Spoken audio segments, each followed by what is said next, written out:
Assalamualaikum warahmatullahi wabarakatuh. Perkenalkan, nama saya Niha Novida Koirina, NIM 1860205222158 dari kelas PGMI 3D. Saya di sini akan membahas 3 sub pokok bahasan. Yang pertama adalah konsep landasan pengembangan kurikulum, yang kedua adalah fungsi landasan pengembangan kurikulum, yang ketiga adalah landasan filosofis, landasan psikologis, dan landasan iptek. Baik teman-teman, langsung saja kita menuju ke sub pokok bahasan yang pertama, yakni konsep landasan pengembangan kurikulum. Landasan merupakan dasar untuk berdirinya sesuatu. Fungsi landasan ialah memberikan arah kepada tujuan yang akan dicapai. Landasan pengembangan kurikulum dapat diartikan sebagai suatu gagasan, suatu asumsi, atau prinsip yang menjadi sandaran atau titik tolak dalam mengembangkan kurikulum. Selanjutnya, kita akan membahas pokok bahasan yang kedua, yakni fungsi landasan pengembangan kurikulum.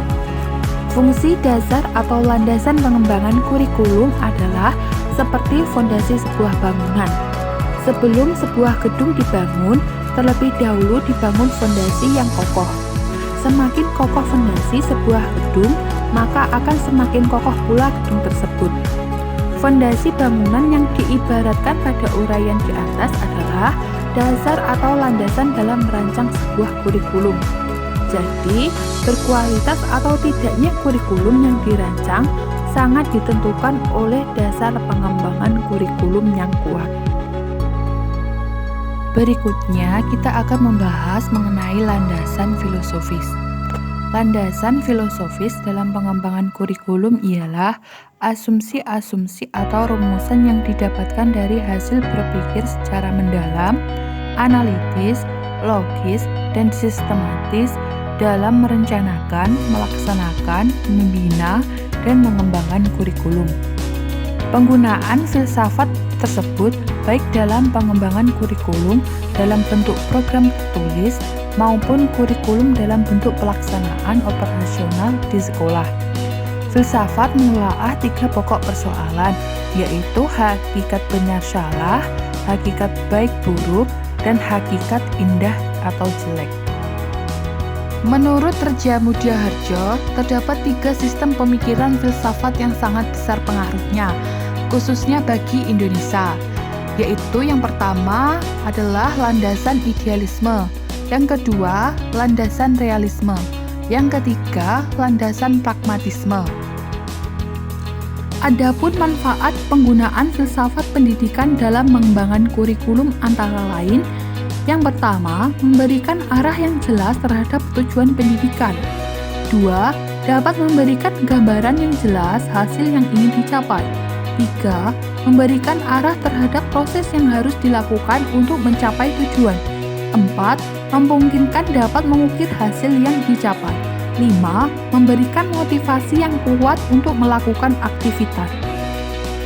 Teman-teman, pokok bahasan selanjutnya adalah landasan psikologis. Dalam landasan psikologis, terdapat 2 cabang psikologis yang penting diperhatikan dalam pengembangan kurikulum, yaitu psikologi perkembangan dan psikologi belajar. Psikolog perkembangan adalah ilmu atau studi yang mengkaji perkembangan manusia beserta kecenderungan perilaku yang ditunjukkannya. Psikologi belajar adalah suatu pendekatan atau studi yang mengkaji bagaimana manusia umumnya melakukan proses belajar. Pembahasan tentang psikologi belajar erat kaitannya dengan teori belajar. Menurut psikologi belajar, bahwa belajar diklasifikasikan sebagai berikut.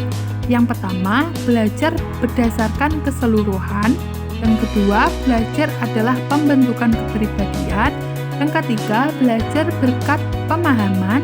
Yang keempat, belajar berdasarkan pengalaman. Yang kelima, belajar merupakan proses perkembangan. Keenam, belajar adalah proses berkelanjutan. Yang terakhir adalah landasan iptek. Ilmu pengetahuan adalah seperangkat pengetahuan yang disusun secara sistematis yang dihasilkan melalui riset atau penelitian. Sedangkan teknologi adalah aplikasi dari ilmu pengetahuan untuk memecahkan masalah-masalah praktis dalam kehidupan. Perkembangan teknologi industri mempunyai hubungan timbal balik dalam pendidikan. Kegiatan pendidikan membutuhkan dukungan dari penggunaan alat-alat hasil industri seperti televisi, radio, video, komputer, dan lain-lain. Pengembangan kurikulum membutuhkan sumbangan dari berbagai kajian ilmiah dan teknologi, baik yang bersifat hardware maupun software, sehingga pendidikan yang dilaksanakan dapat menyesuaikan diri dengan perkembangan ilmu pengetahuan dan teknologi. Baik teman-teman, sekian yang dapat saya sampaikan. Apabila ada kekurangan dan kesalahan kata, saya mohon maaf. Saya ucapkan terima kasih. Wassalamualaikum warahmatullahi wabarakatuh.